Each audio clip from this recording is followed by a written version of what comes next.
Truly the last bastion of pre-war entertainment.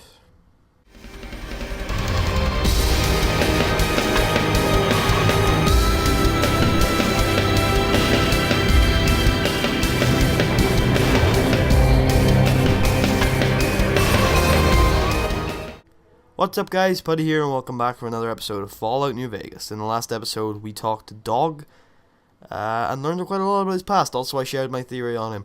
Don't think we can do too much theorizing about Dean Domino, because theorizing would reveal a lot of spoilers. These two characters are pretty integral on their own part. Christine has her own story that links in with a couple of the other DLCs actually, and Dog has his own story that's related to this DLC. Dean is integral to this DLC's history completely. Dean was here when this was built, and so his story is going to keep unraveling as the DLC progresses. So to even talk about him as a whole, I would have to spoil a lot. There's not much that gets revealed between these two that we haven't learned already. Dean's got a long way to go before we know exactly what the hell's under that little head of his. But yeah, we're going to talk to him, see how much we can unravel. But yeah. And hopefully not offend his ego. Didn't think much of our chances. Now I'm thinking I was wrong. What's the next step? Is anyone still alive around here?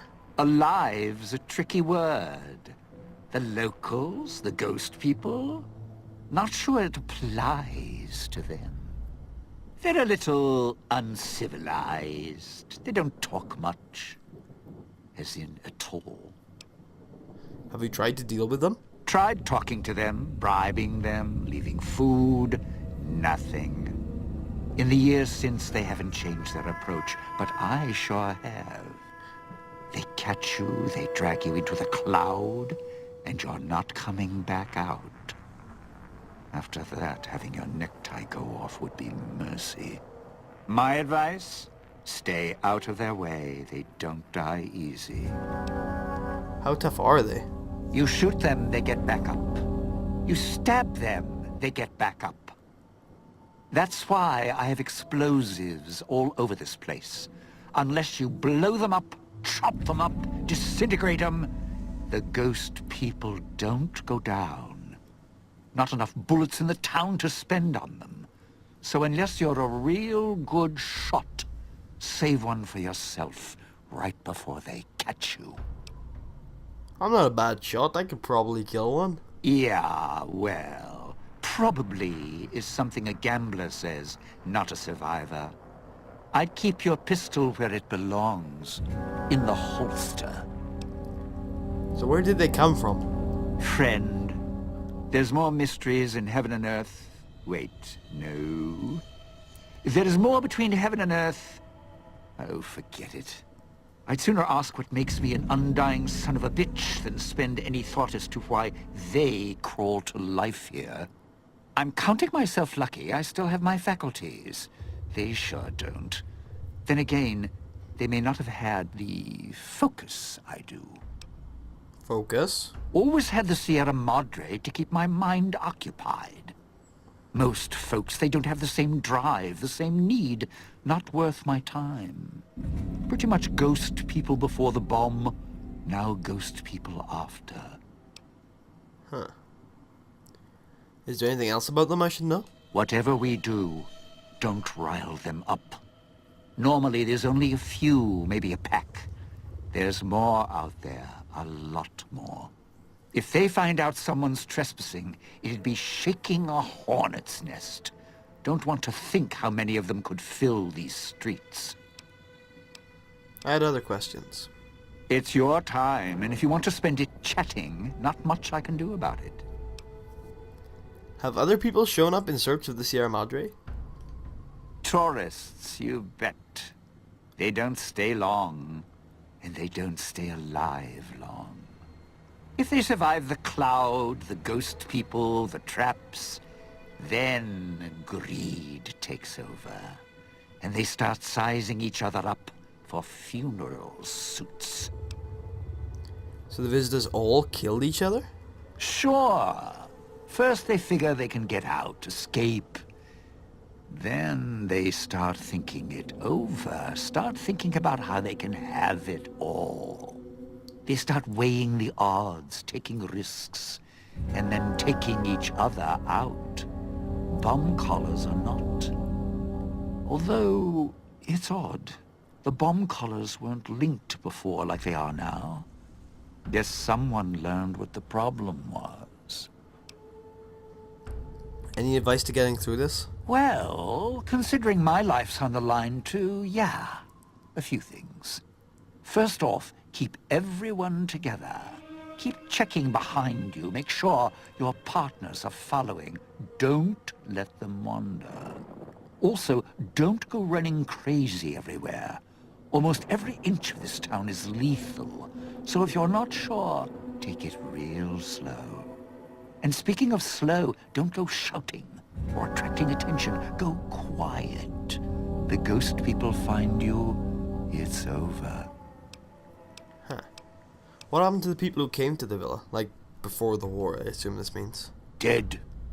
Either got killed by one of the villa's attractions, locals, or the beautiful weather. Can tell you right now, they didn't stick close to each other, and when they did, they let down their guard at the wrong moment. Some left signposts to others trying to help them out. Just led to them getting killed by someone a little more greedy than they were. Huh. So that wasn't about the ones who came before, that was about the ones that came now. I found one of your stashes. Why did you leave them around the villa? Why? Survival. I still needed to leave the residential area to scrounge up supplies, and I don't like taking chances. The villa's dangerous, so I left weapons and stims in case I got in a tight spot. And of course, you show up putting your mitts on everything. I suppose this qualifies as an emergency, so I'm not complaining. Much. So what type of supplies do you need to scrounge up? I still need to eat. At least I think I do. The villa provides, even if it's not as glamorous as the Cantina Madrid. Once I, well, realized what you could scrounge up around here, I had a lot of time to experiment. Not the best chef, but, well, here's the mix, if you can stomach it. I call it a Sierra Madre Martini. Sounds interesting. Scrape some cloud residue off the walls, mash it in a tin can with some junk food from the machines, then hold your nose and down it. There's electric hot plates around if you can't find a campfire to mix it at. Also, there's other recipes you can do with the cloud residue, although it might take a hardier survivalist than me to brew them. I stick to martinis. Okay.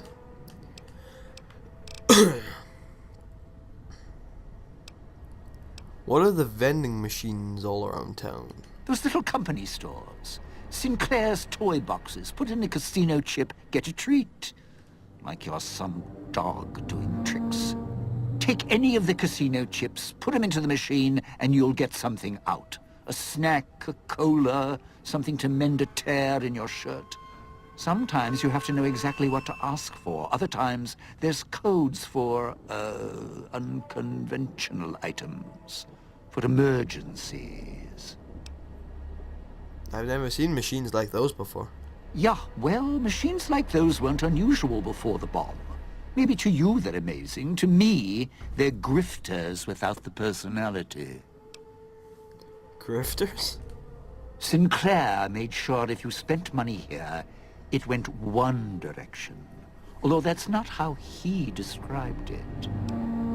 How did he describe it? Called it self-sufficient. Like he was doing the residents a favor. Right. I see what you mean. So, like, he was spending the money on improving the villa. And, you know, that just made people spend more money, I assume. I had other questions. Anything else to do? Tell me about the cloud. Go ahead. The cloud showed up after the bomb. I think. I got used to it in small doses. Now it covers the city.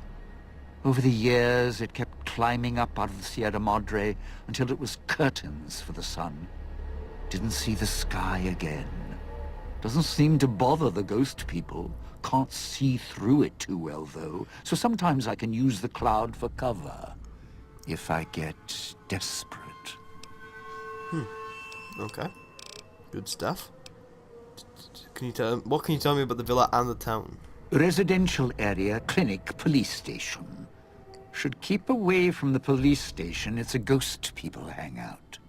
Salida del Sol, Puesta del Sol are East Town, West Town. Sunrise and sunset. Or were when the streets and sky weren't covered with toxic gas. Ghost people don't come into the villa much. West Town and East Town, though, they're thick with the cloud and ghost people. Like hunting grounds. Well, that's good, considering going back in there next episode. What weapons are you skilled with? Not one for fighting, if we can avoid it. Still, wasn't bad at the pistol range. And over the years, I've learned how to handle a knife. And explosives, a bit. A bit. Made a lot of mistakes along the way. Still have my fingers, though. Okie dokie, Dini man. I'm done with him for now. I'll see you later. I'd shed a tear, but I'm sure we'll be chatting again. Okay, I know it's one of the shorter episodes I've ever done, but I am going to end the episode off here. In the next episode, we're going to be talking to Elijah, learning what we got to do next, and then we're actually going to explore Puesta del Sol and Salida del Sol. We're not going to be heading straight for the objectives. Elijah is going to be giving us 3 objectives to achieve. We're not going to be heading straight for those. We're just going to go to Puesta del Sol, spend probably 3 episodes in there, maybe even less, probably less than that. Just, you know, getting stuff, exploring, finding out everything. We'll take Dog with us. I think he'll be the best companion for that. Smashing up the ghost people, and picking up items and exploring, reading terminals, stuff like that. And then we'll go to Salida del Sol and do the same thing. Once we're done, we've picked up every item in both areas. Then we'll head to the objectives. And then it's up to the Sierra Madre. So I will see you guys. Sierra Madre. Yeah, I'll see you guys in the next episode. If you enjoyed, please leave a thumbs up. Add to your favorites maybe. Check out the rest of the series. And I will see you guys on the next episode of Fallout New Vegas. See you guys then.